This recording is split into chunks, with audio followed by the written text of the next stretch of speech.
نوم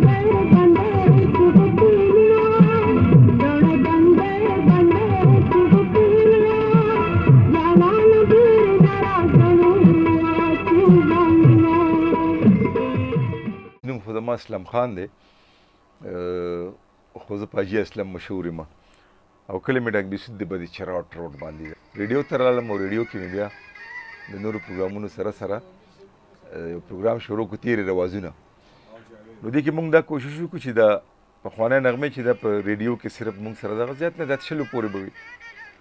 نو موږ خلکو ته یو اپیل وکړو په ریډیو باندې چې که تاسو سره دا یي دا موږ له راکړئ.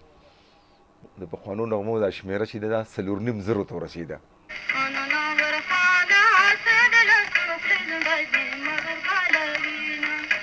دا تاسو د ګراموفون چې کوم وینئ هیز ماسټر وایس کمپني وه، لومبۍ کمپني ده چې دې د اوازونو د ریکارډ کولو دا تجربه شروع کړې وه. دا نغمې په دې ککوړو کې ریکارډ کېدې به خلک به ډیلي ته تله، کلکتې ته به تله او هلته به دا نغمې ریکارډ کول. ما سره د دې کمپنو دا کتابچې دي، نو په هغې کې لیکلي دي چې د ریکارډ قیمت به 2 او د ستنو د ډبي قیمت به چې کوم دی نو هم 2. دا ګراموفون چې دی دا په 1940 بیا 15 کې معرفي شو. د دې نه مخکې مختلف قسم ګراموفون وو، کنه دې ته خلک څوک ورته د ککوړو باجه وایي، څوک ورته ریکارډي باجه وایي. پښتو نغمو ریکارډ کولو کې د ټولو نه زیات کار چې کړی دی نو هغه بانګافون کمپنۍ کړی دی. دا یو سیک و، د هغه کمپني وه. تو لومبۍ نغمه چې وه نو هغه د ګوهرجان په اواز ریکارډ شوي وه. ګوهرجان هغه وخت کې 2 ګوهرجانې وي، یو د دې کتک ډانس ماهره، یو دا ګوهرجان چې و نو دا هم ډانسره وه، دا فارسي خوانه وه. نو دا UK ته انګلینډ ته تللې وه او دې د پښتو لومبۍ سندره ریکارډ کا. دا د تاسو د 1902 خبره کوم. په 1904 کې کلکته کې هیز ماسټر وایس یو برانچ کولو کو چې ته پته ولګي چې دوی د پښتو د نغمې هم خلک اوري، دا هم خلک خوښوي. دوی یو برانچ کولو کو، نو بیا به دا خلک تلل اول ته به ریکارډینګ کولو.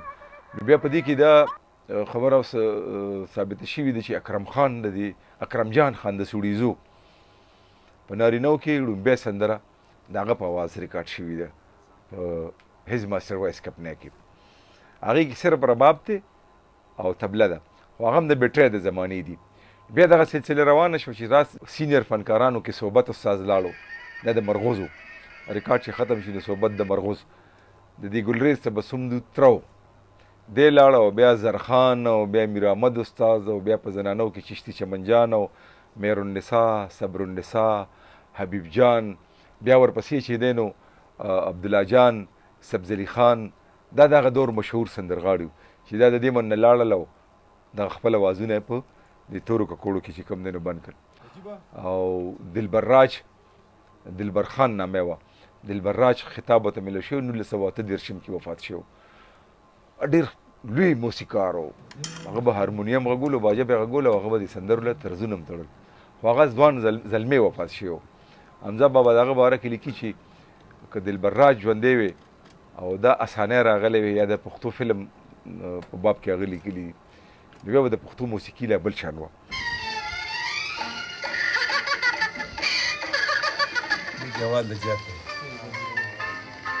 سندرې راغونډول، بیا دا محفوظ کول، دا ککوړ وي د ککوړو نه کیسټ تاړول، کیسټ نه بیا کمپیوټر تاړول، بیا د فنکارانو په ژوند باندې کار کول. بیل بیل فنکار کلي ته ځه، د هغه زامنو سره میلاویږي، د هغه وروڼو سره میلاویږي، که ژوندی دی پخپله ورسره ملاقات کوه، د هغه د تره زامنو سره میلاویږي. هغې نه حقیقي معلومات اخله، هغې له کتابي شکل ورکول تیرې روازونه. بیا دا څومره فنکاران چې پخواني دي مشهور دي، معروف دي او که غیر معروف دي، نو دا تقریبا د 100 نه زیات دي چې په دې کې ما راغونډ کړي دي.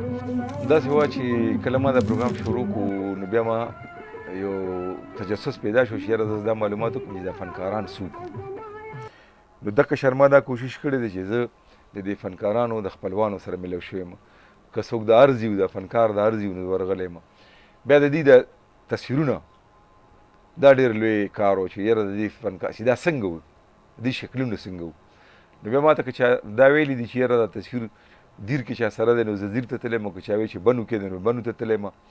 دا یو تصویر پسې دا کوم چې دلته لګېدلي دي تاسو یې وینئ، سره د خانقابې د 1915 اذان دی، په دې کې ما سره تقریرونه دي، په دې کې ما سره تلاوتونه دي. د علي خو ګرمې نه دي، په دې خو چې ته څه غږې، که سندره پې غږې، که واهیات پې غږې، او که ښه پې غږې او که بد پې غږې.